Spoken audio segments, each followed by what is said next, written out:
Hey y'all, Mac here.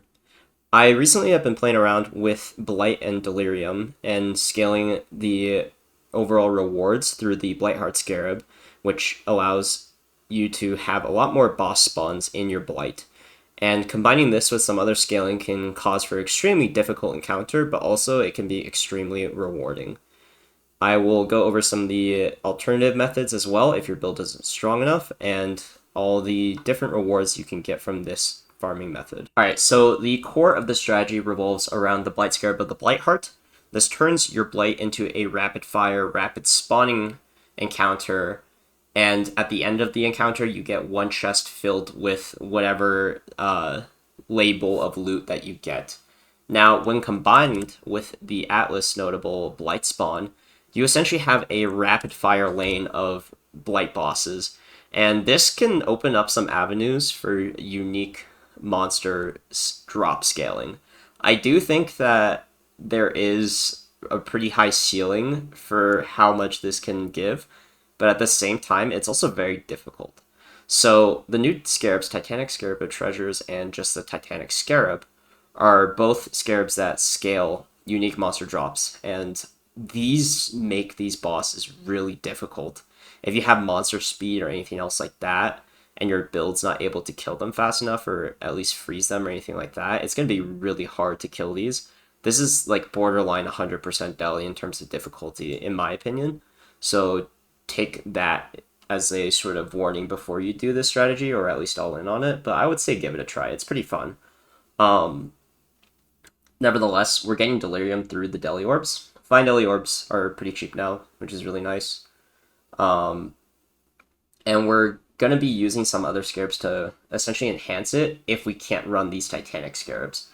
Overall, you're getting anywhere from 11 to 13 layers of loot from the Deli, which isn't great, but it's honestly not too bad, considering the fact that you can also get the Interrogation small cluster jewel, which is, I think, currently 1.5 div as the making of this video.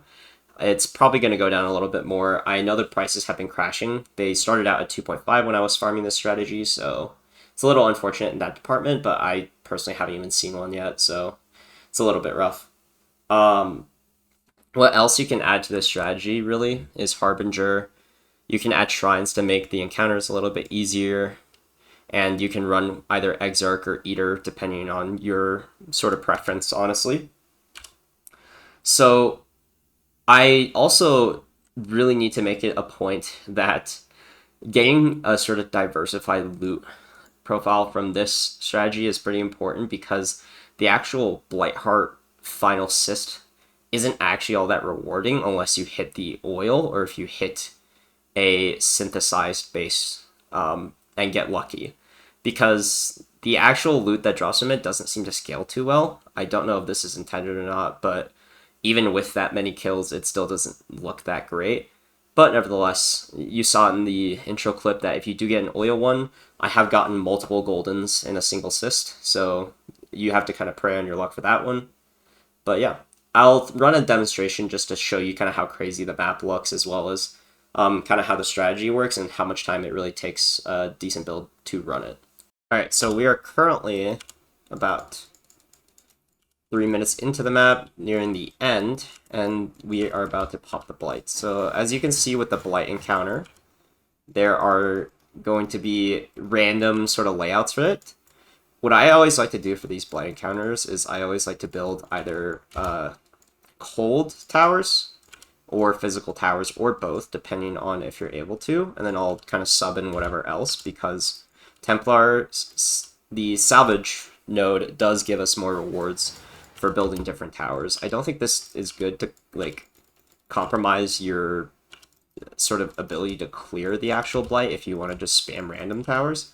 But if you're able to clear it with no issue, then just build whatever towers you want around just to get more of the unique rewards. Now, I would say you would want to fortify the area where uniques are going to spawn the most tightly. So in this case, it'd be this tower right here. And since it has no tag, I'm going to put a physical on it and 2 ices surrounding it. I also like to set a portal kind of nearby just in case I do die.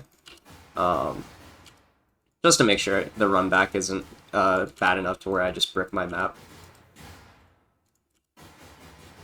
So at this point, they're just going to be spawning out pretty rapidly. Ideally, you want to hold a choke point and kind of let everything converge to you, but you can see just how many bosses are non-stop spawning out of it.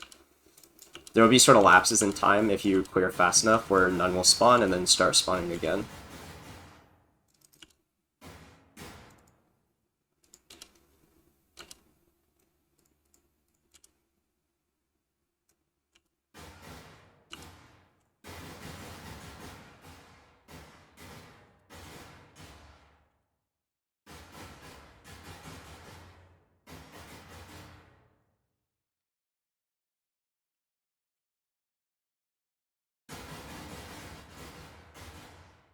And once you clear, you'll have one loot pustule at the very center.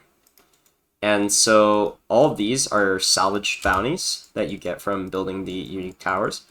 They usually don't contain too much, and you might get like a chaos or two here and there, but it's not anything that's like really worth writing home about. I just take it in case it does drop something good and for more research purposes than anything.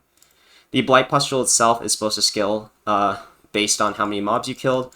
I think it's alright, but it's not really too much. What is really notable, however, is if you get a second opening, especially with a Blight Oil one, you're kind of in business.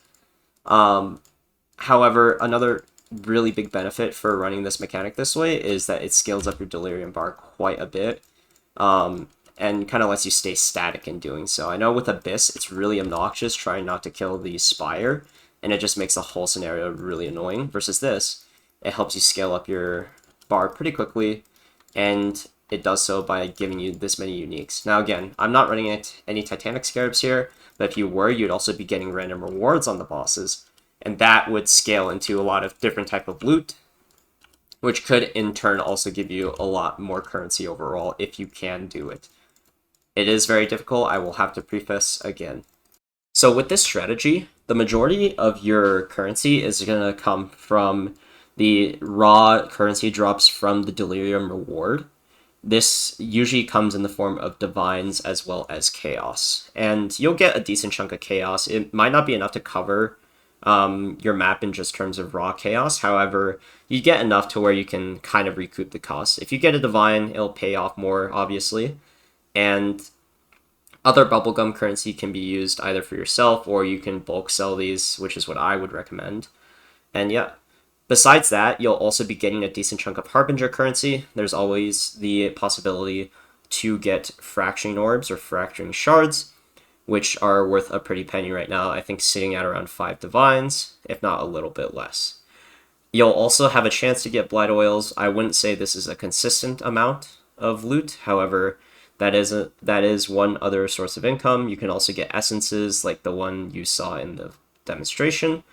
And you can get some other cool items like synthesis bases from the Blight encounter.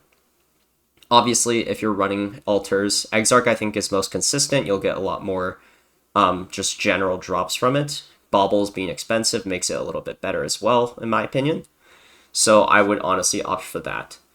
But yeah, beyond that, I don't think this is the best currency strategy, not by a long shot. However, it is kind of fun to just sit at a Blight and just be killing boss after boss after boss. And again, I think the scaling potential for this is quite high. So if someone wants to go and experiment with the new Scarabs, the Titanic Scarabs, please let me know how it goes. I'm hoping it's like gonna scale the loot drops at the end for your Ichor Pump. And if it doesn't, then it's a little unfortunate. From what I've seen, it does, and I've gotten like, essences, occasionally like synthesized jewelry drops from that Ichor Pump. So yeah. But anyways, I hope this was helpful for some of you looking into the new Blight Scarab, and I'm hoping that this kind of spurs on more testing for this interaction. I do think it's really fun. Again, it's an alternative to like the usual Abyss Spire funneling into Delirium. But yeah, ciao.